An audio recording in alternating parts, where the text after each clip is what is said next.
Item: SCP-878. Object Class: Euclid. Special Containment Procedures. Efforts to physically contain either SCP-878-1 or SCP-878-2 have as yet been unsuccessful. It appears by all evidence that SCP-878-1 has no special abilities separate from SCP-878-2, though SCP-878-2 has shown a primitive sort of willingness to protect SCP-878-1. Their primary effect can be completely abated by disrupting distribution and broadcast of any media containing SCP-878. Foundation personnel will monitor television, film, or any other media containing SCP-878 for purposes of suppression. This has successfully prevented SCP-878's effect in 78% of containment attempts since discovery of SCP-878.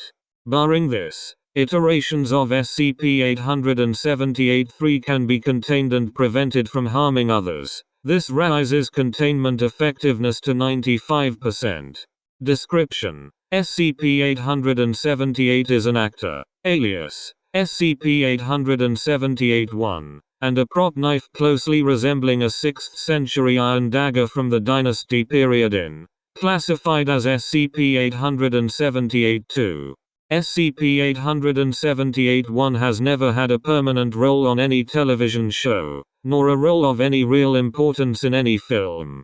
SCP-878-1 appears approximately once every month on the set of various television shows, films, or theatrical performances during production. The crew forgets SCP-878-1 was ever absent, and alters the script to include him. After SCP-878-1's appearance, at some point throughout the course of the plot, the character played by SCP-878-1 will find itself in a situation that brings it into conflict with a more important character. The conflict will develop into blows, which always end similarly. SCP-878-1 will beat his opponent mercilessly, far beyond both what is necessary to disable the character and beyond the level of brutality typically expected from the film or show in question.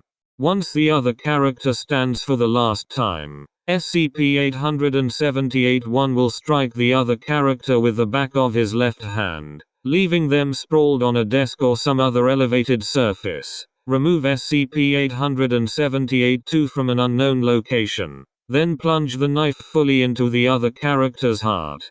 SCP-878-1 will turn towards the camera. At the moment his eyes meet the camera, the show will go to commercial or the film will change scenes. Alternately, during theatrical performances, SCP-878-1 will simply disappear, with no audience member able to recall where the character went. SCP-878-1 will not be seen again, and no explanation will be given for his absence. From this point on, the actor who was killed may be identified as SCP-878-3. After the event, SCP-878-3 will begin to display behavioral abnormalities uncharacteristic of their previous personality. This will begin with minor sex scandals and drug addictions, degenerating within a matter of weeks into paranoia and homicidal tendencies. If SCP-878 is observed at work, SCP-878-3 can be contained by Foundation personnel, though the symptoms will never abate and the actor will typically find a way to kill either others or themselves. Since most instances of SCP-878-3 simply disappear from the public eye, a fate not uncommon for less well-known actors, the correlation between SCP-878-1 and his effects has gone unnoticed by the general public, and a stress-related cover story is given to the actors' families. To the extent that they are a single entity, SCP-878's motives are unknown. No records of SCP-878-1 appearing in any media without SCP-878-2 exist, and his real identity is unknown. Proposals for controlled use of SCP-878 as a means of containing broadcast-based anomalies, such as SCP-1241, are currently under review.